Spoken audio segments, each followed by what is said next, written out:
What actions will you take to ensure that our jobs stay in America so we can continue to build the best cars in the world here in Michigan? So pretty much as we've been saying, and what I want to do is I want to be able to, look, your business, years ago in this area, I was honored as the Man of the Year. After two disastrous campaign events to start the day, Donald Trump thought the third one might pan out well. And boy, was he mistaken. Because as we know, whenever Donald Trump opens his mouth, something bad is going to happen. But when Donald Trump is asked questions, like he was at his town hall in Michigan tonight, it is that much worse. And what's so much better about these town halls than just the average Donald Trump ranting, rambling, Hannah Lecter-filled speech is that you can see the MAGA reaction in the crowd, and when he answers, or not answers, but responds to their questions, MAGA. Even though this is their cult leader, they're still shocked by how incompetent and deteriorating Donald Trump is. And so tonight, we saw another example of that, of the crowd just falling silent. The question askers being really concerned and shocked by Donald Trump's failed answers, and I am so excited to play one specific clip of the crowd just falling silent, really, just concerned for Trump's mental state. And we are going to get into that. But before we do, if I could quickly ask you to leave a like on this video, and if you enjoy this channel, to hit that subscribe button. It goes a long way in supporting the work we're doing now. Let's get into these first. Again, it's not an answer, but weird response from Donald Trump. He's not doing well. What we're doing is, I said about the energy as to what we do and how we do it.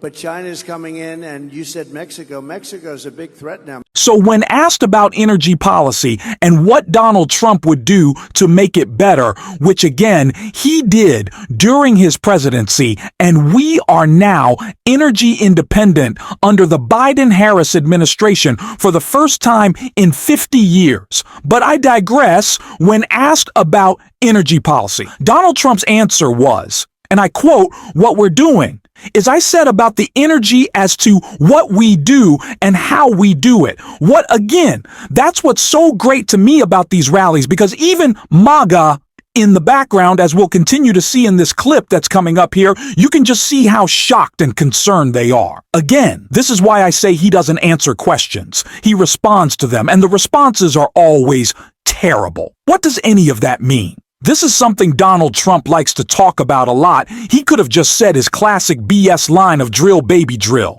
but he couldn't even get that out. He's clearly deteriorating. And when he was asked an even simpler question, one that he could have just knocked out of the park about car manufacturing, he could have said, "We want a manufacturer. We want to build plants. We want to keep invest." No, he couldn't even do that. And he'll just see the wild response. What actions will you take to ensure that our jobs stay in America so we can continue to build the best cars in the world here in Michigan? So pretty much as we've been saying, and what I want to do is I want to be able to, look, your business, years ago in this area, I was honored as the Man of the Year. It was maybe 20 years ago. Oh, and the fake news heard about it. They said, "It never happened, it never happened." And I didn't know who it was. It was a group that honored me as Man of the Year. The fakers back there, see the fake news? But they said, oh, and they looked, and it, they said it never happened, but I said, I swear to you, it happened, it did happen. I was Man of the Year. And I came and I made a speech and I said, why do you allow them to take your car business away? Why do you allow it to happen? They're taking your business away. And I didn't know too much about it. All I know is they were taking your car industry away from you.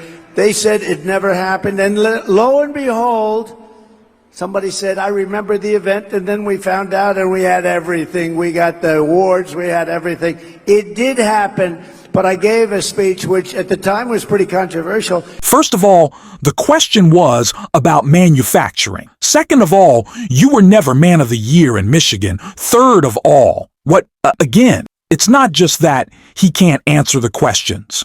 It's not just that he can't talk about policy. He's never been able to. It's not that he just doesn't know what he's saying. It's that his first inclination on anything is me, me, me, me, me, me, me, me. Really, he was asked about what can you do to help continue the incredible investments that the Biden-Harris administration has made, and he just starts talking about himself. He couldn't be more wrapped up in his own mind and his own narcissism. This is a town hall, and he's talking about himself, and you can again see Maggot just shocked in the background, but the worst clip of it, all the most shocking, the most concerning. And I want you to look at the faces in the background as Donald Trump starts to talk, is when he was asked about tariffs, the thing that he supposedly loves the most in the world right now, and it got bad. We're going to be doing a lot of things, but we're lowering taxes. We're going to use tariffs very, very wisely. You know, our country in the 1890s was probably, Marcia, probably the wealthiest it ever was because it was a system of tariffs. And we had a president, you know, McKinley, right? You remember Mount McKinley, and then they changed the name, but one of those things, he was really a very good businessman, and he took in billions of dollars at the time, which today it's always trillions, but then it was billions and probably hundreds of millions. But we were a very wealthy country, and I don't know if you have ever seen a show that Comedy Central does called Drunk History. That's what that was. Like, America was the richest in the 1890s because we were bringing in billions or hundreds of millions in tariffs. What mountain is he talking about? What tariffs? What does he understand? I'm just blown away. I'm shocked at this point. All this guy has talked about for the past 2 weeks is tariffs, obviously with a very minute understanding. I wouldn't even give him a minute. Understanding a lack of understanding about what TFFs are and their implicature on our economy. But this is beyond, can we have another debate, please? Can the one question be, Trump, can you explain what X ward means? Can you explain what YW means? Just get him to explain the things he has said. Wow, it's bad, so bad. And this is why we see more and more. Like I said, you could see the crazed faces in the crowd. They were just shocked and looking around like, what is this guy saying is why people leave his rallies, which is something that, of course, Donald Trump is going to deny. But we always come on this show with receipts. So first, let's check out what Donald Trump had to say. Then we'll bring the receipts. I want to explain something. The people that you see leaving, because nobody ever leaves. And when they do, I finish up quick, believe me. But I couldn't take pictures at the beginning. So I take them at the end sometimes. If I'm late, the plane gets late, you get delayed, lots of things happen. There's a little hurricane going on in Florida, as you know. And so what they do is they say, oh, please come up now at the end of my speech. I said, don't do that. Because it looks like they're leaving, like your husband who owns this place. All right. So you want to stick to that claim. You want to, no one leaves. And if we find a video of people leaving, will you apologize? Well, let's run the clip. But take nothing for granted. You have to get out and vote. You just have to get out and vote. We cannot accept it. What they do is the only thing they do well, they cheat.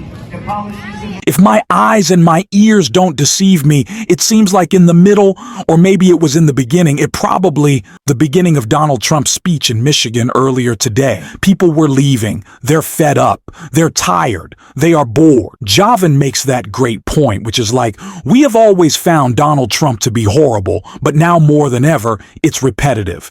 It's boring. It's not fun. It was never fun. A threat to our democracy is not entertaining to me. Was it in 2015? It certainly isn't now. But his MAGA crowd is clearly bored. His MAGA crowd clearly wants a different alternative, a different option. And so I think it is incumbent upon us to provide that and to show a clip from this very night of VP Harris speaking at the southern border, calling out Donald Trump. Let's take a look.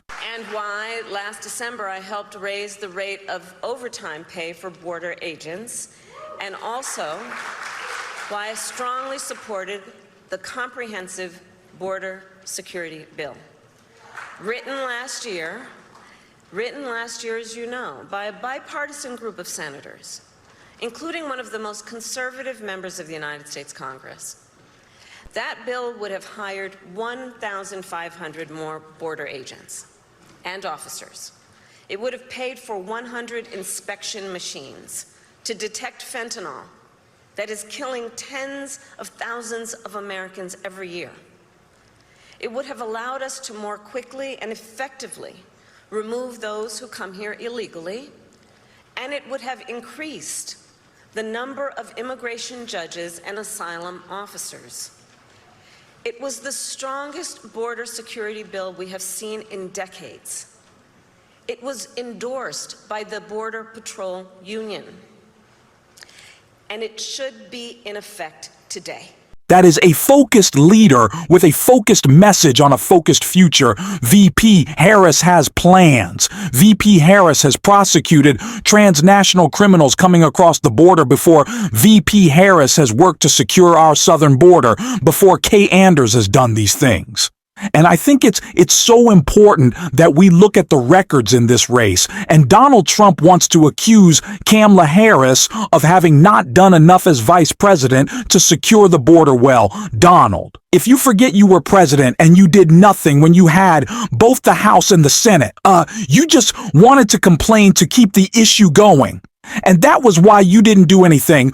Also because you're incapable of putting forth real substantive policy that would do anything to strengthen our immigration system. You can't do it, couldn't do it. Then how can you do it now?